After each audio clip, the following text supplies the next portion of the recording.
Blaming others for your problems is a complete waste of time. When you do that, you don't learn anything.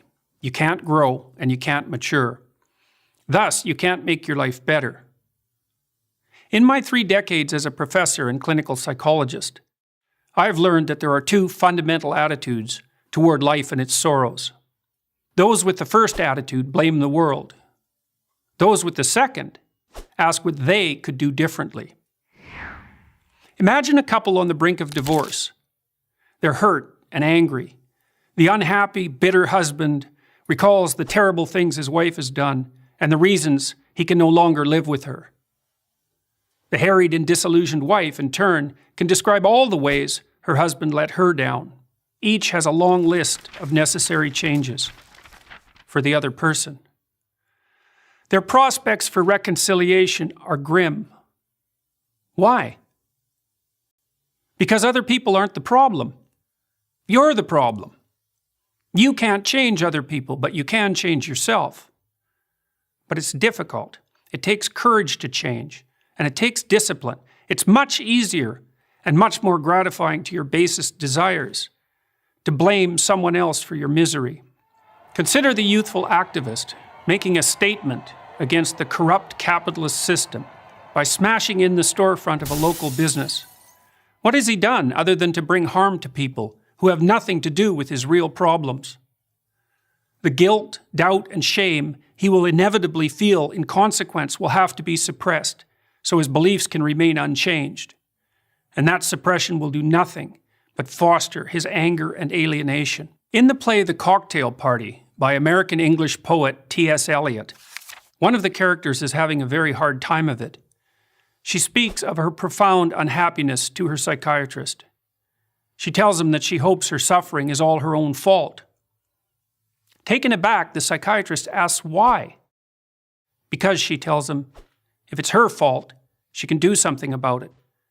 If it's in the nature of the world, however, she's doomed. She can't change everything else. But she could change herself. Now, there are people who seem to be consigned to a terrible fate, but most of us aren't. Most of us have a chance to make our lives better. But how? Start small.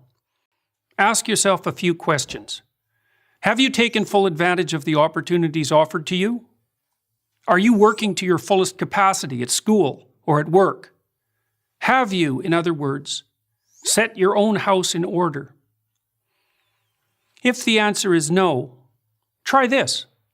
Stop doing what you know to be wrong. Stop today. Don't waste time asking how you know that what you're doing is wrong. Inopportune questioning can confuse without enlightening and deflect you from action. You can know something is right or wrong without knowing why. Start paying attention. Do you procrastinate, show up late, spend money you don't have, and drink more than you should? It's not a matter of accepting some externally imposed morality. It's a dialogue with your own conscience. What are you doing that's wrong from your own perspective? What could you put right now? Get to work on time. Stop interrupting people. Make peace with your siblings and your parents. Diligently utilize everything you already have at hand. If you do those things, your life will improve. You'll become more peaceful, productive, and desirable. After some days or weeks or months of attentive effort, your mind will clear. Your life will become less tragic, and you'll become more confident. You'll start seeing right from wrong more clearly. The path in front of you will shine more brightly. You'll stop getting in your own way.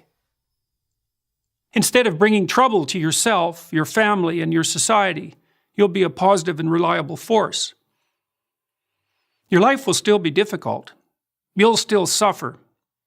That's the price of being alive. But maybe you'll become strong enough to accept that burden, and in that fashion, even come to act nobly and with purpose.